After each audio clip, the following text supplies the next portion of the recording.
যে যাই বলুক না কেন, পুলিশ বাহিনী ব্যতীত দেশের আইন শৃঙ্খলা রক্ষা করা সম্ভব নয়। পাবলিক কিন্তু আপনাকে যে ভয় করে, সেই ভয়টা কিন্তু করে আইনের কারণে, আপনার চেহারার কারণে। আপনাদের মধ্যে এমন অনেক পুলিশ কর্মকর্তা দেখেছি, তারা যে 3 বেলা খায় সেটিও অনেক কষ্টে তাদের জীবনযাপন করে। আজকে আমাদের সকলের চ্যালেঞ্জ, সকলের প্রত্যাশা যে একটা ভালো নির্বাচন, অবাধ, সুষ্ঠু, নিরপেক্ষ নির্বাচন করা।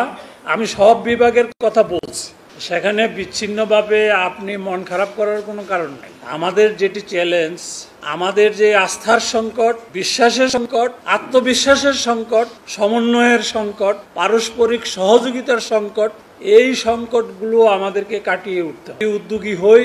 আমরা আশা করি যে গত 1 বছরে 5ই আগস্টের পরে আমরা দেখেছি রাস্তায় একটা লোক নেই যে একটা গাড়ি কিভাবে চলবে, একটা প্রতিষ্ঠান কিভাবে চলবে, কেউ কাউকে নির্দেশনা গাইড করার মতো লোক ছিল না। সেই অবস্থা থেকে পুলিশ বাহিনী যে আমাদের রাতে বাড়িতে ঘুমানোর যে সুব্যবস্থা করে দিয়েছেন, আমি বলবো এটি যে যাই বলুক না কেন, পুলিশ বাহিনী ব্যতীত দেশের আইন শৃঙ্খলা রক্ষা করা সম্ভব নয়।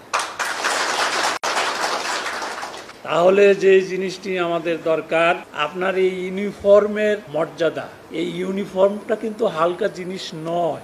আপনার ভালো কাজের সুনাম যত তাড়াতাড়ি হয়, আপনার মন্দ কাজের দুর্নাম তত বেশি তাড়াতাড়ি হয়, তাড়াতাড়ি এটি প্রচার হয়। আপনাদের মধ্যে এমন অনেক পুলিশ কর্মকর্তা দেখেছি, তারা যে 3 বেলা খায় সেটিও অনেক কষ্টে তাদের জীবনযাপন করে।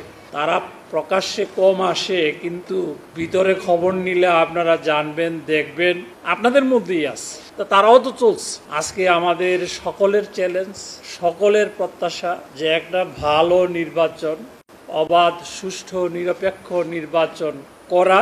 সেই নির্বাচন করার ক্ষেত্রে পুলিশ সুপার সাহেব বলেছেন, আমার কাজটা কি, আমার কাজের বাউন্ডারিটা কি সেটা বুঝতে হবে। সঞ্চালক সাহেব সিআরপিসির 127 থেকে শুরু করে বেআইনি সমাবেশ, ছত্রভঙ্গের বিষয়গুলো বলেছেন, পেনাল কোডের সেকশন বলেছেন।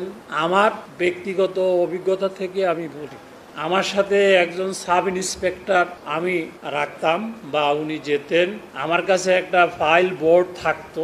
দেখা গেল যে কোনো অপরাধ সংঘটিত হয়েছে, সাথে সাথে নন এফআইআর প্রসিকিউশন, আপনারা জানেন, বলার সাথে সাথে গাট করে সে একটা প্রসিকিউশন সাবমিট করতো। ওইটা নিতাম, 342 ফর্ম ফিল আপ করতাম, সাথে সাথে তাকে জরিমানা করতাম, জরিমানা অনাদায়ে জেল দিতাম।